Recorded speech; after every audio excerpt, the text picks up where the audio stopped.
But what do you think? Do you think this was different to other Marvel films? Not really. He knocked Sprite out with the club. Yeah. Knocked her out instantly. This is all you, man. I'm just like, okay. I watched this movie while I had COVID, so it's just a white haze.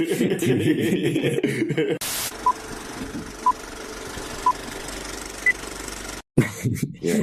Hello, everybody, and welcome to another episode of Two Asian Blokes Podcast, a podcast where we talk about Asian pop culture, movies, TV shows, music, comic books, anime, food, whatever we're feeling at the time, really. My name is Dan with H, and with me, as always, is my co-host Tavi. Hello, Tavi.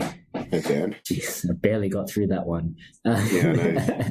How are you, Tavi? How am I? Yeah. It's a loaded question. That question has a bit more weight.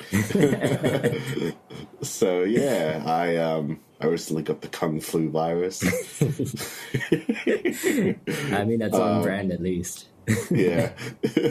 So yeah, I tested positive for COVID on a few days ago now. How are you holding up? Yeah, I mean, to be honest, I think the worst of it is mostly over. I had pretty mild symptoms because I did have my booster shot literally 2 days before I tested positive. It was pretty manageable. It's just like having something that was slightly worse than a cold. I think the worst of it was the first night of sleep.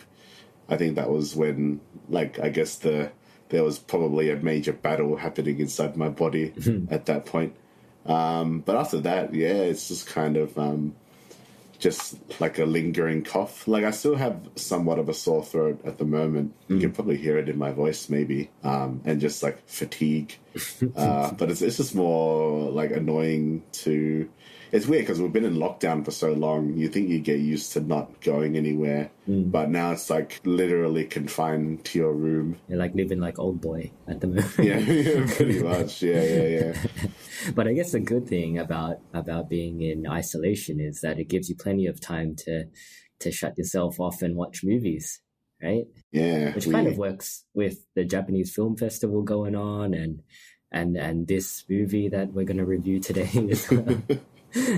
Yeah, but watching a lot of movies. This movie that we're covering today is actually a super fan request from possibly our only fan.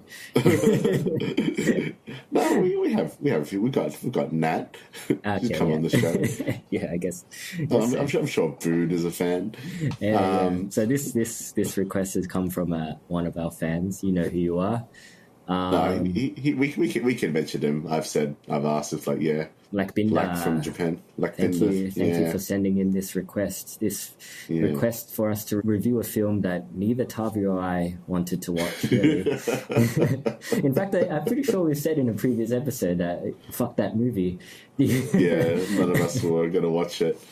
But, we love our fans, right? So we'll just... You're just lucky that I also wanted to watch Book of Boba Fett, which is also on Disney+. So it caused me to renew my subscription. Oh, yeah. I've heard some mixed reviews about that show, too. It's not great. But, I guess this is not the platform for it. But So we're going to be talking about Eternals today, yeah? It's been out for a while in cinemas and for a while on Disney Plus even, so we're just going to do spoilers because fuck it. I think everybody that was going to watch this film has watched it by now. Yeah. Wasn't this like the most underperforming Marvel film that's been released for a while? I didn't go so far as to look at box office, but it does have the lowest Rotten Tomatoes score out of any Marvel or MCU film, I should say. Yeah. So if that's any indication of success, which probably isn't, but consensus seems to say that it's perhaps the weakest of the MCU films, which I don't know about that, but I guess we'll get into that a bit later in the review, right? Yeah, go for it. But yeah, if for some reason you haven't watched Eternals and you still thinking about watching it, probably don't listen to this. Because, we're going to talk spoilers and we might taint your opinion of the film overall. I guess we should start with the plot. Yeah, go for it now. This is all you, man. I'm just like, I watched this movie while I had COVID, so it's just a white haze. And already, our regular listeners probably know that you're not the biggest MCU fan in general, right? So yeah, I guess so. Yeah, you're not very invested in this film. No, not really. But anyway, the plot. So the Eternals are these beings that have been around since the dawn of man, sent to Earth to protect humanity from these apex predators called deviants, and they're here to help humanity prosper. So they've been around for a long, long time. They're sent here by a celestial called Arisham the Judge. These celestials are big, unknowable cosmic beings that appear in Marvel stuff sometimes. I think Kurt Russell's character in Guardians of the Galaxy is a celestial. Oh, is he a celestial? Huh. Maybe, but he could be lying. I mean, he's a god, isn't he? These celestials are kind of akin to gods, right? They're like these huge cosmic entities that create worlds and life. So, but whether or not Kurt Russell is a celestial, that's up for debate, I think. But anyway, the Eternals are under the impression that once they kill all the deviants on Earth, then they get to go back to their home planet of Olympia. But then they do end up killing all these deviants, but for some reason they don't get to go home for secretive reasons. So they have a falling out and they go their separate ways. Then we cut to modern day and there's a big earthquake that happens. And suddenly this new, stronger deviant appears. This forces the team of Eternals to reunite and see what's going on. Yeah, and then a mystery unfolds. You got what was a different to other Marvel films. Yeah. So... I mean, when this film first came out, it didn't do that well, right? And a lot of people were saying like, oh, you guys complain that that Marvel films are too similar to each other and too formulaic, but when a Marvel movie strays from the formula, you don't like it either. So, you can't be happy. But what do you think? Do you think this was different to other Marvel films? Not really. It's definitely trying to be more of a character drama because there are actually some interesting aspects to this film. And I liked it more than I thought I was going to because when I saw the trailer for this movie and the marketing, I'm like, I have zero interest in watching this movie. And I saw the reviews coming out, and I was like, yeah, I'm pretty sure this is going to be a garbage movie. So I was expecting to absolutely despise this movie. But I didn't, because you have to remember, it is Marvel. There's going to be some level of competence when it comes to making entertainment. Yeah, they don't really make a bad film, right? Yeah. Like this film, I mean, it's got the lowest rating. And it's at maybe 45% or something like that. Yeah, I think 45-48%. So, I mean, that's pretty bad rating. But the film in itself it's not like the worst thing in the world. Does it deserve its Rotten Tomato? I'm jumping ahead a bit. Maybe yes and no, because I do think it is probably the worst Marvel movie, but it's not like the worst thing. Like it's probably better than the subpar DC EU movies. Sure. Yeah. You can say it's the worst Marvel film, but even that is not a huge criticism based on how good quality most of the Marvel films are. Yeah. The deviants are kind of lame because they're just monsters, but the creature designs, they look all right. And some of the fight sequences, they look all right. I'm just remembering that scene at the start of the movie where the deviant, it's set 5,000 BC or something, it's this tribal village they're like fishing or whatever, and then like all the villagers are like, "Hey, get out of the water! Like, run away!" And then like the kid looks at his dad, and the kid's dad's like, "Run!" And he gets eaten by this deviant. Yeah. But then you see like these Eternals just like they rock up almost immediately, right? yeah, but like they're just like strolling in, like all posing and shit, Sure. and like the kid's like, "Oh, I wish you would have saved my dad." And one of them is a speedster as well. So, Yeah, like I'm like, because they don't look like they're in any form of urgency. Yeah. So it's kind of like, oh, okay, They've got maybe that I don't know. posing shot on the cliffs, They have with to the sun walk. at their back. It's like they're watching this guy. It's like, I mean, I'm basically the Flash. I could rent them. I don't know. Like, Yeah. I don't, you gotta pose first, man. Yeah. That's what they, and then they literally, it's like that's the only casualty of the village is the dad. Yeah, definitely could have saved everybody for sure. But yeah, bringing it back to whether it is different to other Marvel films or not, I think you're right. Like cosmetically, maybe it's a little bit different. There's like a different color grade. It's a little bit more washed out. There's like I think there are more shots of like brooding scenery. Which are nice. I think those shots are pretty nice. Like a lot of the cinematography is quite nice looking. Yeah. But yeah, thematically, tonally, and formulaically, it's pretty much the same, right? There's like that same jarring blend of comedy and serious action. Yeah, there wasn't too much comedy in this one, or I didn't pick it up. Like I don't know. Like there was some of it when like Kit Harington is trying to take the stairs or whatever. No, when he's trying to jump over the fence. Yeah. And he's like, "Oh no, I'll take the stairs." Little bits here and there, King Doll and his little sidekick. Oh yeah, and there's a lot of references to like DC. Oh yeah, a couple, right? Yeah. Like they make reference to Superman and I think Batman at one point. Yeah, like because he mentions Alfred. Yeah, he calls that guy Alfred. Yeah, I think that's like within the Marvel universe or the MCU universe. Like maybe these DC heroes exist as fiction. Maybe so. Like maybe DC comic books exist in the MCU universe. Yeah, maybe. Yeah, probably. Yeah, kind of interesting, I guess. Yeah. But yeah, there are like little quips here and there, little comedic beats mixed in with all the action. You're talking about like the cinematography and the color grade. It's directed by Chloe Zhao, who mostly works in like independent film, and I know that she won like she won the Oscar for Best Director for Nomadland.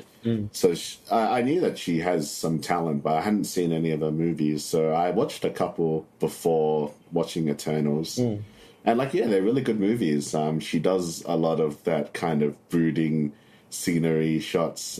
She uses a lot of long tracking shots and like sort of that like floaty handheld look that like when the camera seems to be like floating on its subject, but it's not like it's not on a tripod, so it's not stable. So it's always that kind of like uneasiness, or kind of gives it that more like dreamlike feel to it. And her it's interesting because she's a Beijing born director, but her themes and her characters and her settings are all very like American, like really American. Like I didn't watch her first movie. I think it was about I think it's called Songs My Brothers Taught Me. It's about Native American community. The second movie and the first one that I watched was The Rider, which is about like a rodeo guy who had an accident and he can't really like function properly, but he wants to get back into riding, but it will kind of like cost him his life if he starts riding again. Okay. And then, Nomadland is just basically about like a widower who decides to just like live the caravan life, and she lives with these other people in like a caravan area, and they're all called nomads. And it's just like very low stakes stories. She's a really talented filmmaker, and it's kind of sad that like the big exposure will be like, oh yeah, this movie's shit and it's boring. Well, I mean, with Eternals, which it is boring.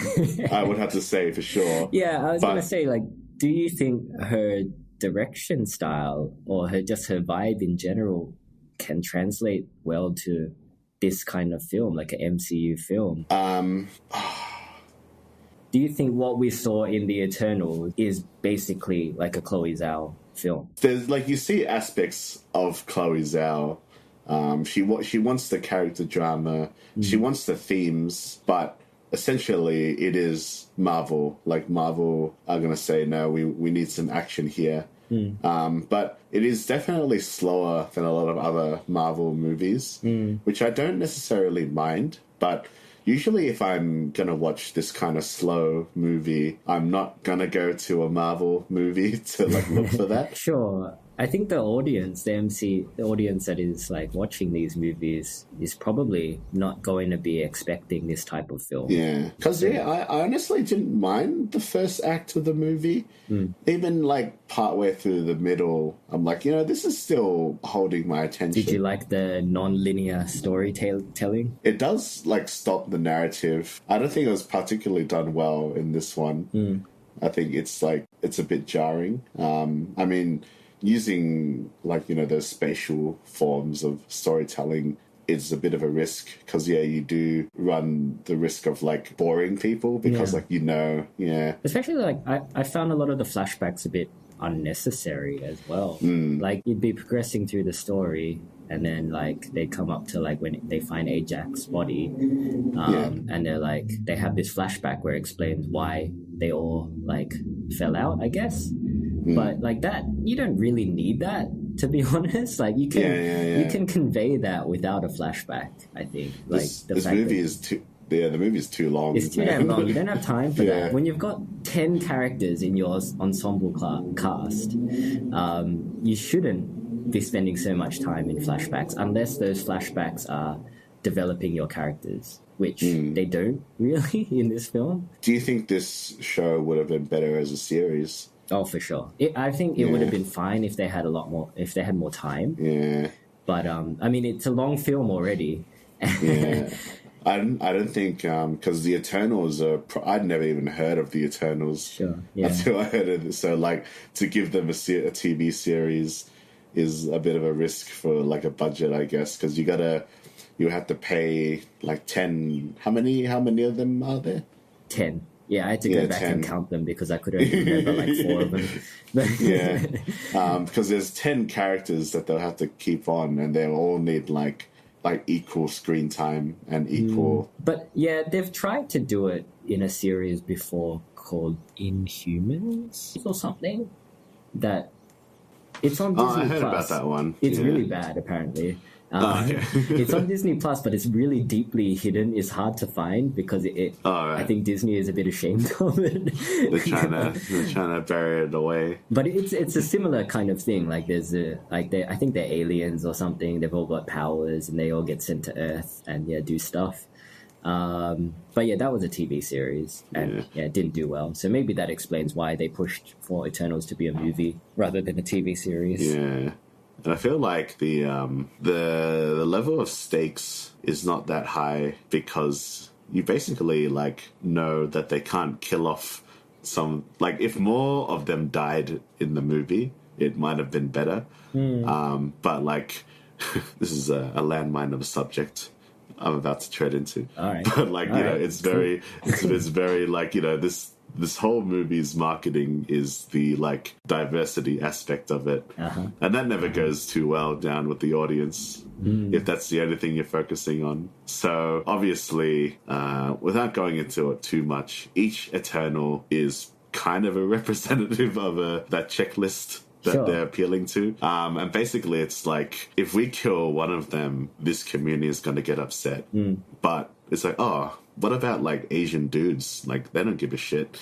I mean, to be fair, Ajax dies as well. So yeah, that's true. But that was a bit more dramatic. Yeah, I don't know. I think you're absolutely right. Like the stakes in terms of the movie, they are world-ending stakes because there's a big because it's Marvel celestial that's going to explode out of the world if they don't stop it and destroy all life on Earth. But yeah, in terms of like the antagonists, I guess, who they're fighting, it's like the deviants are kind of just nothing. But like there was basically the cell deviant. Yeah, the absorbing guy.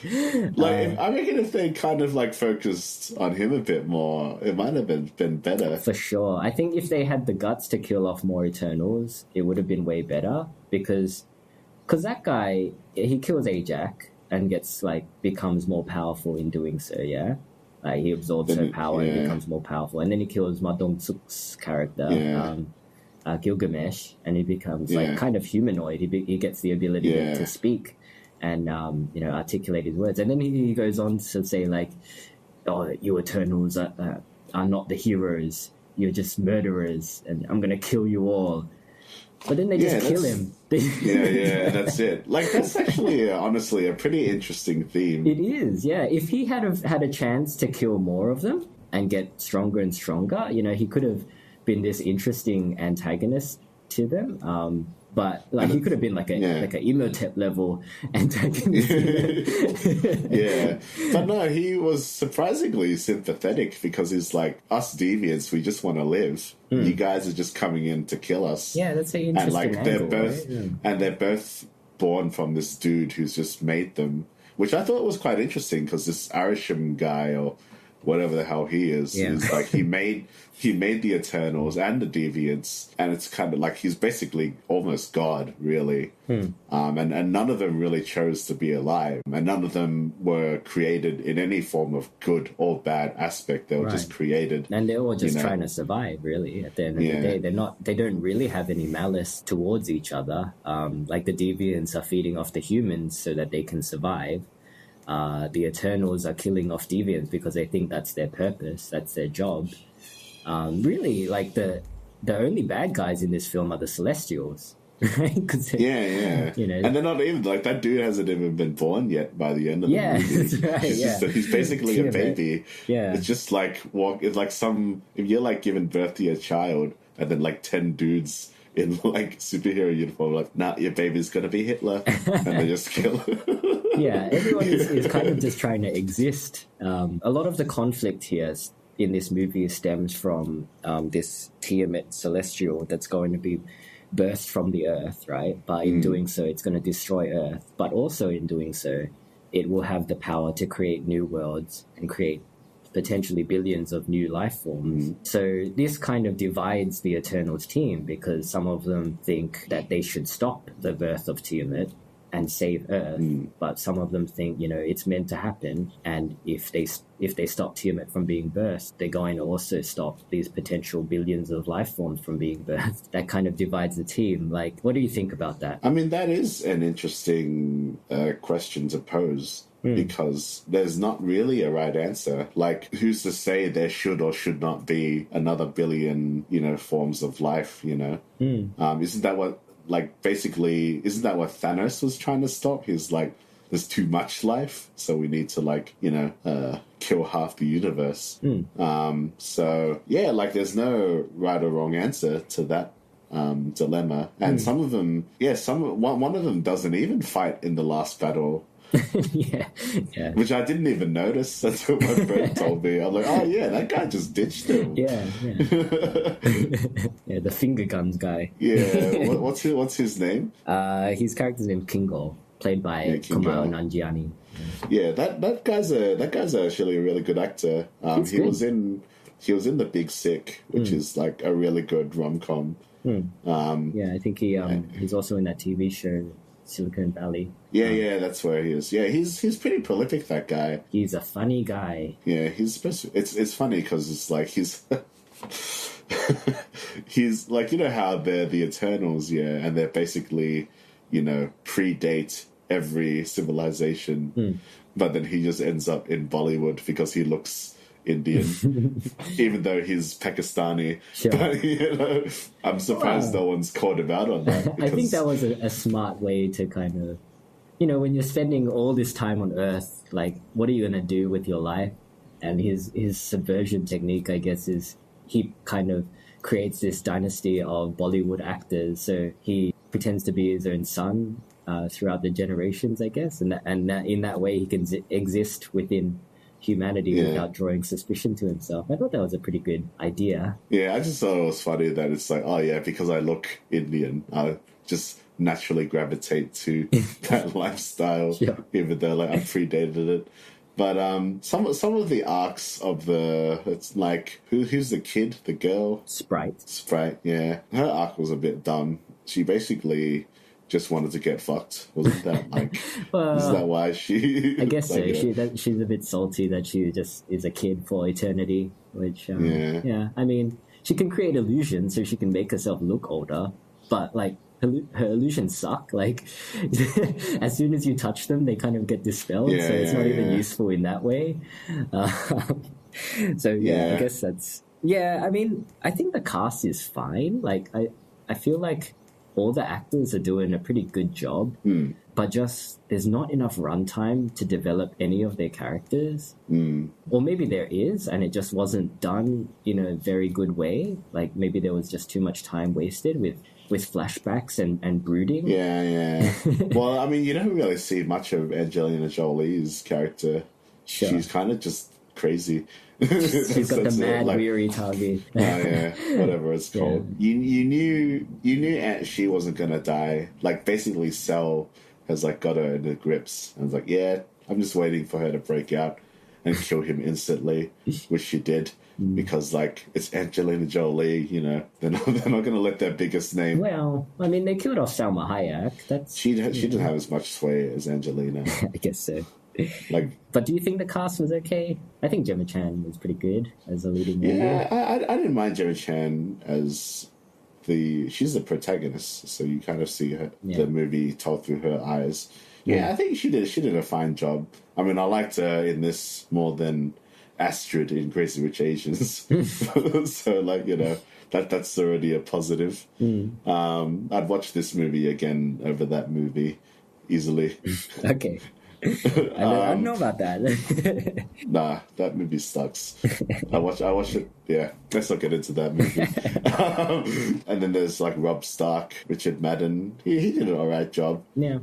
He becomes a villain all of a sudden, but then like changes his mind in the end because like, oh man, you're just too hot, Jenna, and then he kills himself. He flies into the sun, you know, because his name is Icarus. Yeah. So. Yeah, very clever. do you actually think he's dead though? No. Could be. Who really dies in the MCU? Because like the other thing is like most of the Eternals, their power levels compared to each other are not that clear. Yeah, you don't really get a sense of any of their relative strengths, right? Like, even when compared to the Deviants, because, like, they seem to do all right against the Deviants. It's like Icarus is supposed to be the strongest one, but... They say he is, but is he? But then, like, Phastos, like, tricks him, right? And then, like, he holds him down. Yeah, no, he doesn't even trick him. He just, like, does it. That's right. Pulls some shit out of his arm and then handcuffs him. Like, they all do pretty well against him. But before that fight, they're like, oh, we can't possibly take Icarus. He's the strongest out of all of us. We can't stop him. And then they just stop him. Yeah. Pretty easily as well. It's true. And it's also like, he like laser beams Druig into the ground and laser beams the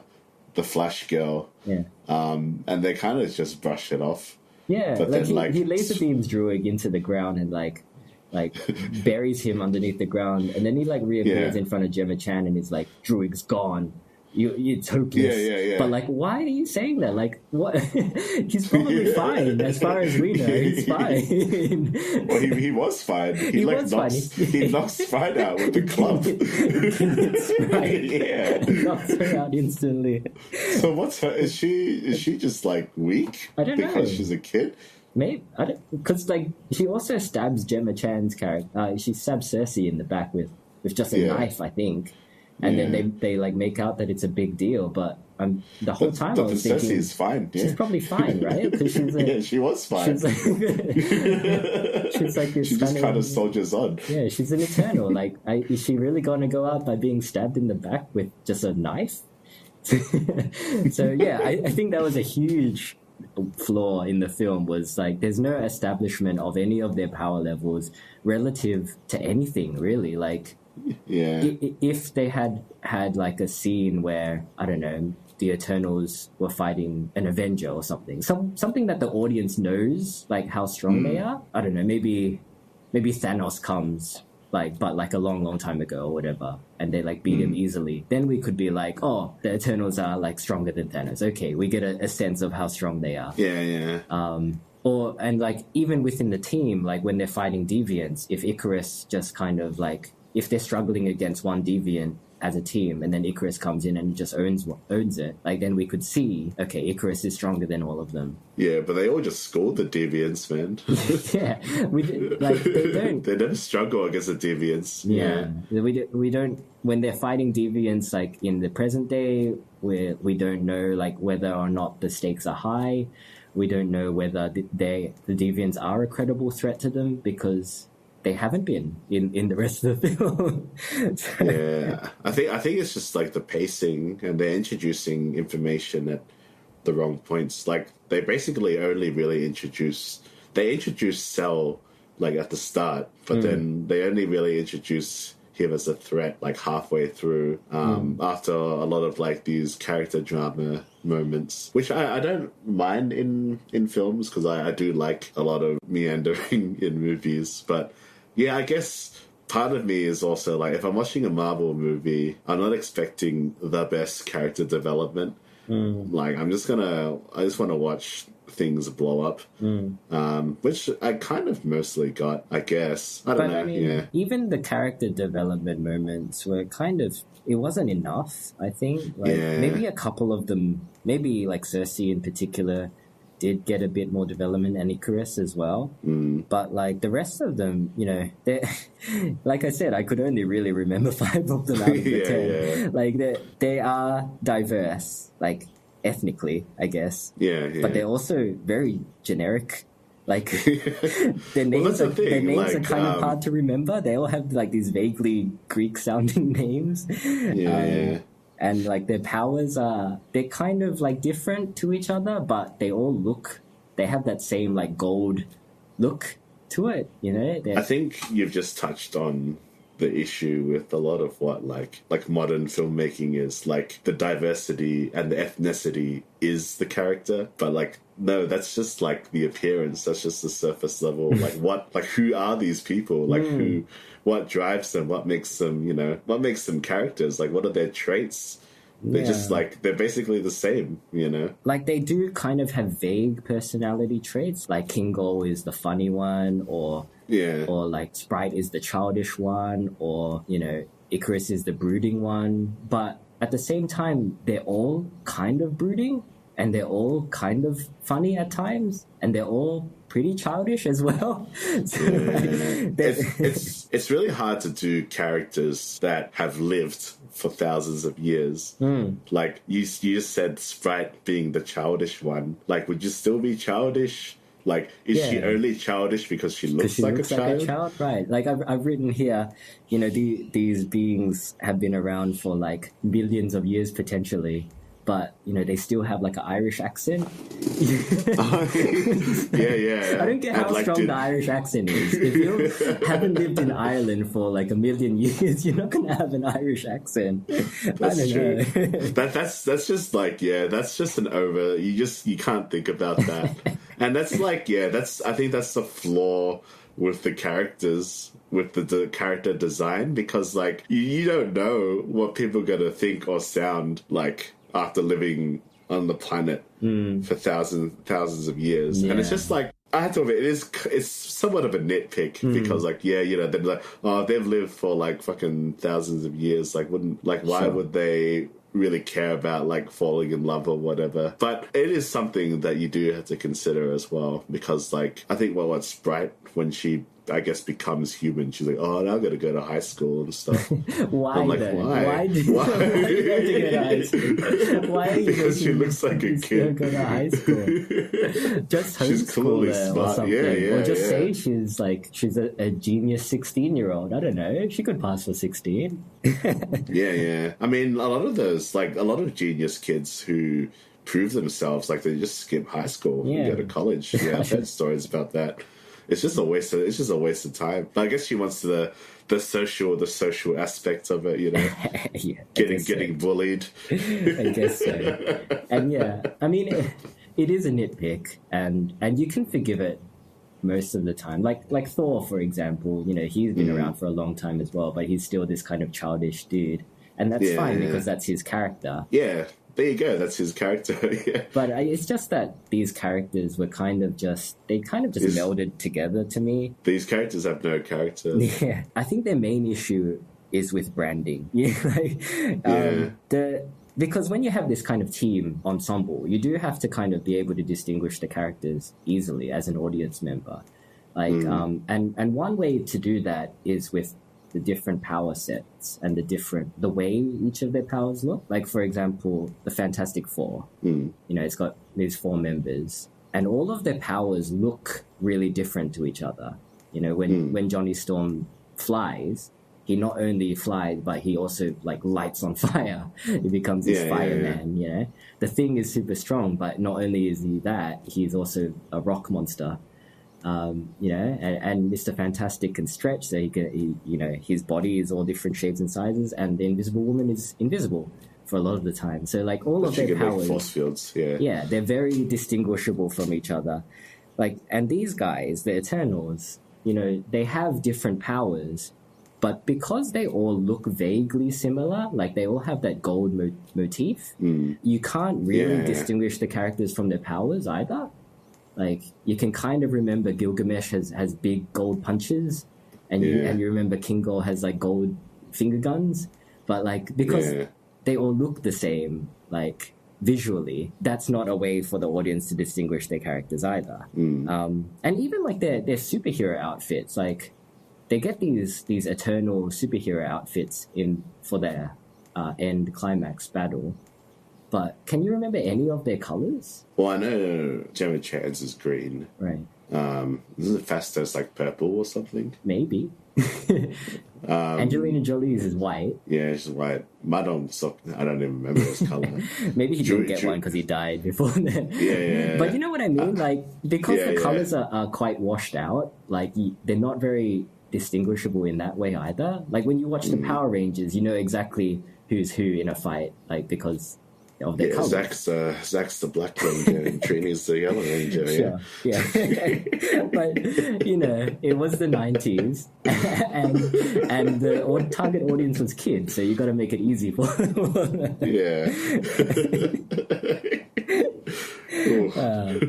But you know what I mean? Like, I know what you mean. It's just, I don't know. This is not the way to build an iconic team.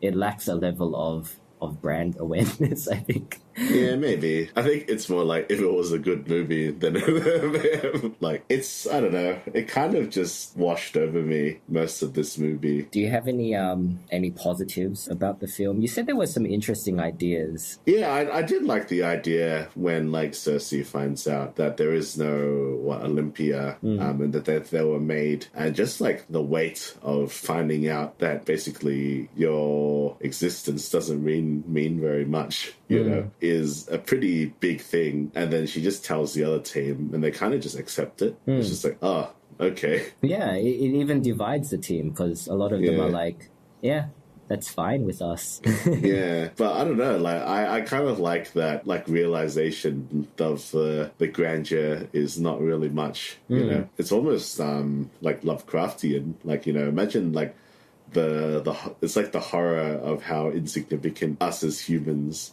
really are, or even them as Eternals. Like, they're just machines, you know, like all their thoughts and feelings and whatever is just like constructed by this dude that looks like he's from Dead Space. I think that was a pretty interesting idea. Yeah, I think they were going for like grand scale, like cosmic level kind of stuff, which hasn't really been done in the MCU yet. Like, you kind of get a sense of that whenever Ajak or Cersei is transported in front of the Celestial, and you kind of get to see how big they are, and like, and it makes the Eternals seem very small, and also the humanity seeming very small as well. But then they kind of get transported back to Earth, and then it's like on a beach or in a forest or you know, on a London street, and it just brings it back to like a small scale kind of thing. I mean, they did like a lot of the locations. They look good, at least, you know. Yeah.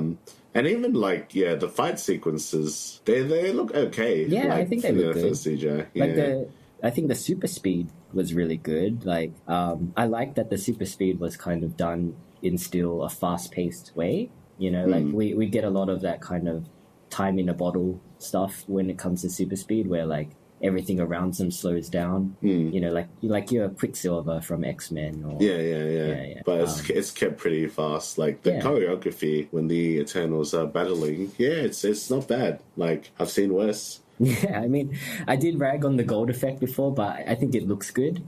I just wish maybe they'd used like a different color for each one or something. Maybe, I don't know. But yeah, cinematography is good. Cast is pretty good as well. I don't know. I don't think it was like better or worse than other Marvel films. It looked pretty different and had a slightly non-linear format. So like, I think these, when combined with its flaws, probably goes to explain its low rating. But to me, I think it was fine. Yeah, it's fine. I'll probably never watch this movie again. Like, would you like to see an Eternal sequel? Yeah, I was going to answer this question here. I don't know if Lack wants us to review it, then yeah, probably. They killed off Ma Dong-seok though. Like, yeah, that's true. The only one I was semi interested in. They killed him off. They killed off my favorite one too. Yeah. Ma Dong-seok, man, he's also in Train to Busan. He is, and he's got big punches. What's not to like there? And like very, very clean English. Pretty clean, yeah. I was surprised. Pretty clean, yeah. A lot of Korean actors, when you compare them to, if you compare Koreans moving into Hollywood from Japanese moving into Hollywood, I mean, no offense to all our Japanese friends again, but the Koreans seem to have a cleaner English. Probably not going to Nova. Probably not. Like if you're comparing Ken Watanabe and the guy that plays Raiden in the Mortal Kombat movie, he's a really good actor. I keep forgetting his name. Tadanado Asano or something. Lee Byung-hun and Raiden. Because I can't pronounce his name off the top of my head. They went into Hollywood at the same time. Oh, really? Yeah, okay. I think so. What about Hiroyuki? Like, they're about the same age, yeah. Hiroyuki Sanada's English is really good, though. Yeah, I mean, probably depends on the individual. Yeah, there's some. How many Hollywood films they've seen, how much Hollywood they're into, you know? Yeah.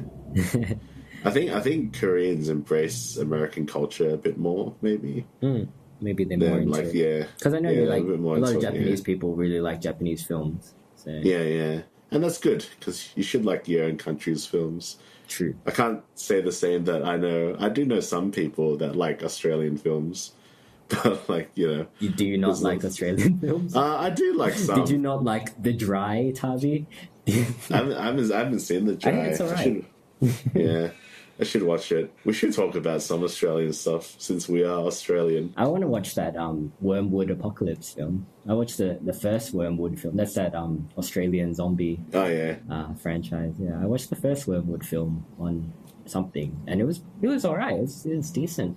So it was good enough for me to be interested in watching the sequel.